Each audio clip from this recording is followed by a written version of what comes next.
راځي یار راځي دا ستاسو کار نه دی ورلد کپ کې لاول ستاسو کار نه دی یو اس ای والا ویل ډن یو ډیزرو اټ زما سره رومېټ ناست دی هغه وایي چې الله دې پاک چاوي دا ګیم وګټلېږي چې څوک ښه ګیم کوي واقعي دی چې یو اس ای ډېر زیات ښه ګیم وکړو حسیبه که دا دوا دې د ایمان کړی وی کېدای شي جنت ته تللی وی الله دا جنت در کړی وی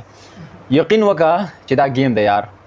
حارث رؤف تاسو د کم مرض دپاره اخیستی دا به زموږ په کم ټایم کې په کار راځي مطلب دا به زموږ د میچونو د بایلولو دپاره په کار راځي حسنین خو خدای پاک وزګار کړو خو لکه اوس د حارث رؤف نه پته نه لګي چې کله وزګارېږو 15 رنز د یو کس نه د یو فاسټ بالر نه یو داسې فاسټ بالر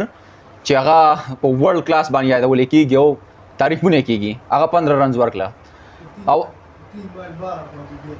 مړاسي به خولې نه مې خبرې نه وځي قسم دی یار په 3 بال باندې 11 رنز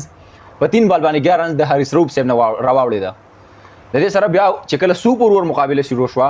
سوچ هم دا کاوه چې یار 8 رنز پورې 9 رنز پورې چې کله دا سکور لاړ شي نو پاکستان ټیم به دا سکور ښه اسانه باندې چیز کړي او همدغه شانته کېدم پاکستان چې کوم دی واپس 13 رنز وکړه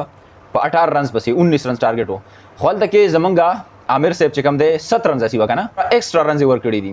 3 وایډي کړي دي او په 3 وایډو کې 22 رنز هم ملاو شوي دي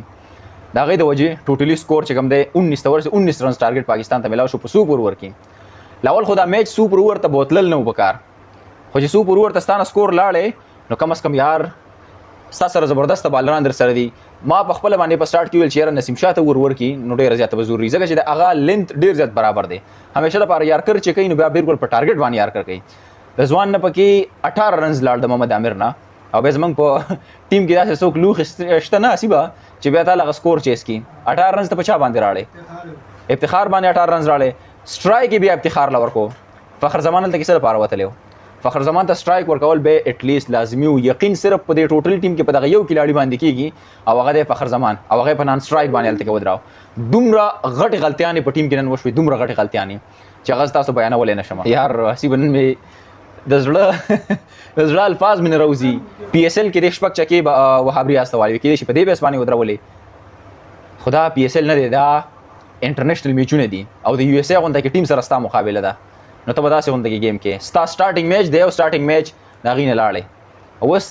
د یو اس ای نه تا میچ ونه ګټو د انډیا نه ته په خوب کې هم میچ نشي ګټلی په خوب کې راځئ واپس په وخت باندې راځئ او په راوند کې دا میچونه وبایلئ چې څه قسم تمه او څه قسم ایکسپیکټیشن هم درنه پیدا کېږي سټارټ ډېر زیات ګنده شوی و د بیټنګ د پاکستان د سایډ نه بیا وروسته بابر اعظم او دې سره چې کوم دی شاداب خان ښه بیټنګ وکړو سکور یې څه ناڅه حد ته ورساو د مقابلې سکور یې جوړ کړو خو بیا زموږ سټارټ کې بالینګ هم ډېر زیات ګنده وشوم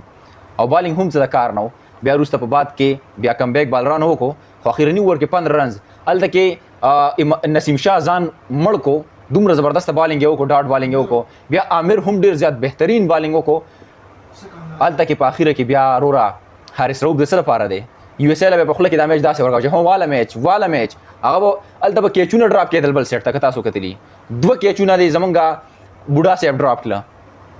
میچ ډیفینیټلی هغه به ګټو چې تاسو له په خوله کې میچ ورکاو چې دا وګټه یو اس ای والا وګټه امریکایي میچ وګټه نو هغې به نه ګټو بهرحال ریلی ډساپوینټډ مومنټ ډېر زیات یې ډساپوینټډ کړه خپل شایقین خپله رایه را سره کمنټ کې شامل کړئ انشاءالله بیا ویډیو کې تر هغه مال کې اجازه د الله په امان